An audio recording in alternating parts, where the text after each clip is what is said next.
La formation tour à pied cette semaine est céramique japonaise. Donc dans les préparatifs, nous avons surtout organisé le déménagement de tous nos tours à pied qui étaient dans un atelier à Déméter pour les installer ici dans la salle de travail, de cours. Donc plusieurs tours à pied métalliques et en bois pour que les élèves appréhendent un petit peu le travail avec tout le corps sur le tournage avec vraiment l'essentiel qui va être vu dans la gestuelle. Et pour les outils pour la céramique japonaise, nous avons essentiellement des outils qui sont préparés manuellement avec des morceaux de bambou, du bois, des mirettes avec des feuillards. Et donc c'est surtout appréhender une fabrication des steaks, de mirettes, des bauchoirs avec des bouts de bois tout simplement qu'on va tailler. Donc beaucoup d'outils japonais. Beaucoup de draps puisqu'on va encore travailler la terre de cueillette, des mélanges de terre, de porcelaine, de grès différents et de poudre de chamotte, de cendre, de sciure, de copeaux de bois qu'on va rajouter dans la terre pour la rendre plus ou moins aérée ou réfractaire selon ce qu'on veut faire comme bol japonais. Et la formatrice cette semaine qui travaille avec moi, c'est Audrey Kimmel, qui intervient régulièrement en tant que formatrice du SPIFAC depuis de nombreuses années. Après 2 années de formation de céramiste et de plasticienne céramiste en conception, elle intervient avec moi sur le tour à pied pour cette semaine. Donc suite à la formation de sculpture Giacometti la semaine dernière, on revient sur également cet état d'esprit de garder l'essentiel, un peu l'état d'esprit aussi au Japon du wabi-sabi, l'essentiel, la pureté, le geste vraiment simplifié.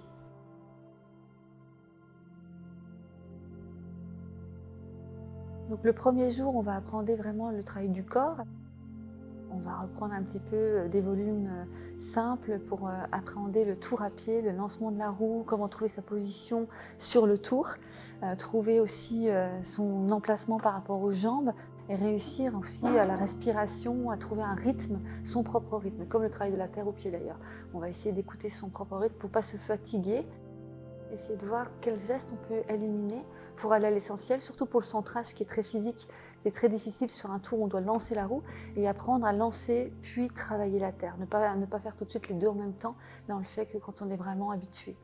Donc le travail se fait le premier jour sur la gestuelle, sur le tour à pied et ensuite on va voir le travail à la motte, donc d'un grand volume de terre qu'il faut appréhender sur le centrage. Donc du coup, comment faire pour enlever aussi le travail difficile de centrage sur une motte assez importante. Donc, apprendre à taper la terre correctement, à faire l'escargot, la spirale, vraiment en préparatif avant de le poser sur la girelle. Et puis apprendre à faire un petit bol, une petite masse, et c'est seulement là qu'on va centrer vraiment ce volume. Donc le travail de la motte, le travail aussi avec des outils, qui va être différent que le travail de déroulé qu'on fait d'habitude sur le tour. On va également travailler sur le travail du bol à la motte avec des matières, en grattant, en sgraffitant, en rajoutant des matières, soit des minéraux qu'on va venir poser sur la pièce et pousser de l'intérieur sans toucher l'extérieur de la pièce, apprendre à tirer la pièce et à l'ouvrir sans toucher avec les deux mains. Et on va aussi enlever de la matière avec une mirette ou un fil ou rajouter de la poudre de poussière de terre. Donc ça va donner des effets de matière craquelée, un peu comme des écorces. Le troisième jour, on va travailler aussi sur le tournassage, donc on travaille sur un mandrin ou directement sur la girelle et comment tournasser un pied ou rajouter un pied tourné. Le quatrième jour, on va principalement travailler sur une masse qu'on va tourner et qui est plutôt cubique ou triangulaire. On va faire des blocs qu'on va percer de l'intérieur pour donner une matière un peu tronc d'arbre. Voilà, ils vont travailler sur les matières coupées, tranchées, et pousser de l'intérieur sur le tour à pied. Donc après, ce qui est important aussi, c'est que le bol ait un bon maintien, donc qu'on puisse vraiment avoir un pied donc dans la forme du bol. Tous les bols japonais doivent avoir une forme importante au niveau du maintien. On n'a pas d'anse, on n'a pas de poignée, et c'est l'intérieur qu'on va vraiment soigner, travailler selon quel est l'aliment prendre ou quelle boisson on va prendre et comment on va utiliser ce bol. Ce sera ça qui va être important. Puis la lèvre aussi, quelle est la lèvre, la finesse de la lèvre, comment on va la porter à sa bouche. Et donc tout ça, c'est suite à des cérémonies sur le bol à thé aussi que ça a été vu. On a vu également donc, le bol shawan et le bol kurunuki. Donc c'est un bol qu'on va tailler avec une spatule et on le fait sur une tournette ou sur le tour à pied et on vient repousser de l'intérieur pour donner aussi de la matière. Donc l'origine, c'est aussi de trouver des formes un peu montagneuses. On va chercher aussi des paysages dans la matière du bol.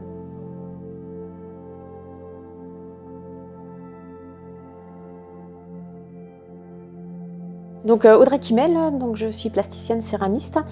J'ai un atelier en Bretagne, dans les Côtes-d'Armor, et je viens régulièrement au sein du SPIFAC intervenir. Donc là, cette semaine, je suis venue pour échanger avec les élèves autour de la pratique du tour à pied et aussi de la céramique japonaise. Donc le tour à pied, beaucoup d'élèves ont déjà une première approche avec le tour électrique, d'autres n'ont jamais eu accès au travail de tournage, mais c'est vrai qu'il y a une vraie différence entre le tour électrique et le tour à pied, de par ne serait-ce que l'engagement en fait du corps. Donc le tour électrique, c'est une pédale qui actionne le tour. Ici, on est vraiment sur un travail presque corporel, c'est-à-dire que ça va être vraiment le pied qui va actionner en fait la girelle. Les appuis sont plus du tout les mêmes. Donc c'est vrai que certains élèves qui ont démarré au tour électrique sont un peu désarçonnés au départ parce qu'en fait, il faut vraiment tout changer.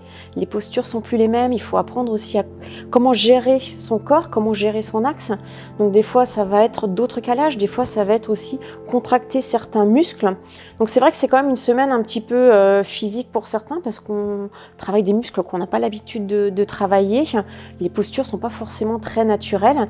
Donc le tour à pied, c'est vraiment tout un engagement. Enfin, ce qui est intéressant par rapport au tour à pied, et ce pourquoi moi j'aime travailler au tour à pied, c'est justement cette danse en fait qu'on a. Et on fait vraiment corps avec la matière, avec le tour. Dans la gestuelle, le tour aussi la vitesse du tour aussi va s'adapter plus ou moins à sa gestuelle. Et nous, on va s'adapter aussi à la vitesse du tour. Donc c'est vraiment une symbiose entre les deux, voire même entre les trois, entre la matière, le tour et notre corps. Par rapport à la céramique japonaise, donc on va faire un travail effectivement au tour à pied plutôt axé sur la réalisation de bols shawan, bols traditionnels japonais. C'est des bols en fait à thé ou aussi des bols à riz qui ont une forme un petit peu particulière et qui ont aussi tout un travail en fait de texture. Au Japon, le bol est vraiment un objet de tous les jours, mais c'est un objet qui est vraiment sacralisé. Et ce qui est important en fait au Japon, nous occidentaux, on a tendance à manger dans des assiettes, on va utiliser le bol plus pour boire, pour la soupe. Même pour boire, on a souvent des tasses avec des anses. Au Japon, il n'y a pas d'anse en fait. C'est-à-dire que quand on prend le bol, quand on prend un bol au Japon, il y a vraiment tout ce contact, c'est vraiment des parenthèses. Mes mains sont des parenthèses dans lesquelles viennent se lever en fait ce bol-là. Et donc il y a tout un travail en fait de texture sur le bol de peau, et c'est ce contact en fait, ce contact avec les mains qui va avoir une vraie importance au Japon. Cette notion de rugosité, de matière, d'avoir des bols aussi qui vont faire comme des vagues pour rappeler un peu les montagnes, d'avoir aussi cette inspiration un peu nature. Donc on a toute une approche avec une terre qu'on va aller chercher dans la nature, qu'on va préparer, qu'on va tourner, qui va réagir d'une certaine manière. Donc c'est aussi comment j'appréhende cette matière-là. On parlait de symbiose avec la matière, c'est effectivement un moment, il faut être à l'écoute de la matière. Donc on fait aussi avec la matière, avec la terre qu'on aura préparée au préalable. On va faire ressortir des craquelures aussi à la surface, et aussi travail sur la forme du bol. Chaque bol a sa spécificité. Il y a des bols qui vont être un peu plus larges, d'autres un peu plus petits en fonction de l'utilisation, si on utilise pour le thé, pour le riz. La lèvre aussi, il y a des bols où effectivement on va faire une surface qui va être destinée pour pouvoir boire, une autre qui va être plus travaillée dans la matière. On va avoir des lèvres épaisses en fonction de l'utilisation pour certains thés ou pour le café. On va avoir des bols plus fines pour d'autres thés parce que du coup ça va amener en fait le thé sur certaines papilles de la bouche. Donc tout ça c'est important aussi, c'est toute cette philosophie qu'on essaye d'apporter. Et on va aussi travailler à la réalisation de bols à la motte. C'est-à-dire qu'on va monter en fait une grande quantité de terre sur le tour, mais on va tourner qu'une toute petite partie pour faire justement ce genre de petits bols là, assez rapidement. Donc il y a des élèves cette semaine qui effectivement travailleront principalement sur le tour à pied, et d'autres qui feront le même travail mais sur une tournette en fait pour réaliser ces bols shawan. On a appris, comme les Japonais, à faire des bols comme ceux-ci, avec des pieds différents, à la main. On a 3 techniques différentes, donc ceux-là, c'est des bols shawan. Ça s'appelle shawan, c'est pour la cérémonie du thé ou du riz, donc ils font des formes différentes suivant ce qu'ils veulent. Et on a rajouté des pieds en bas. Et là, les 3 techniques, on les gratte, intérieur, extérieur, plusieurs fois, pour que ça fasse cet aspect-là. pour que ça fasse l'aspect granuleux et une forme typique. Voilà, c'est pas droit, c'est exprès, quoi. Et après, on regarde si elle nous convient, quoi, en fait. Et ensuite, nous avons fait celle-ci. C'est du Kurinuki. C'est une grosse motte de terre à la base, un gros carré. Et on le creuse à l'intérieur, on laisse énormément de matière. Et après, on prend une spatule, on coupe et on arrache.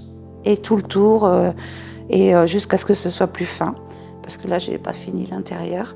Et le fond, après, on le creuse aussi. Parce qu'on laisse un très gros fond à la base. On teste les formes pour voir celles qui nous plairaient, celles qui conviendraient. Et en fonction aussi du public qui pourrait l'utiliser, parce ça peut être un bol à thé, ça peut être un bol à riz, suivant les arêtes, les lèvres qu'on lisse ou pas, on ne peut pas boire dedans si c'est pas lissé parce qu'on se coupe, quoi. Mais là, on est en train de tester différentes matières, différents objets pour voir, pour se les approprier, quoi, en gros. Alors, les premières techniques, je me demandais ce que ça allait donner, et après, j'ai adoré parce qu'on gratte, on ne pense qu'à ça. Vraiment, c'est vraiment avec la philosophie japonaise, et on passe énormément de temps à gratter, à sécher, à gratter, à sécher, pour avoir un bol, une tasse, parce qu'on peut faire comme on veut, en évasé, en toutes les formes qu'on veut, mais unique et pour un unique usage normalement, quoi. Et c'est très agréable à toucher, à porter. Ça va vraiment avec la philosophie japonaise.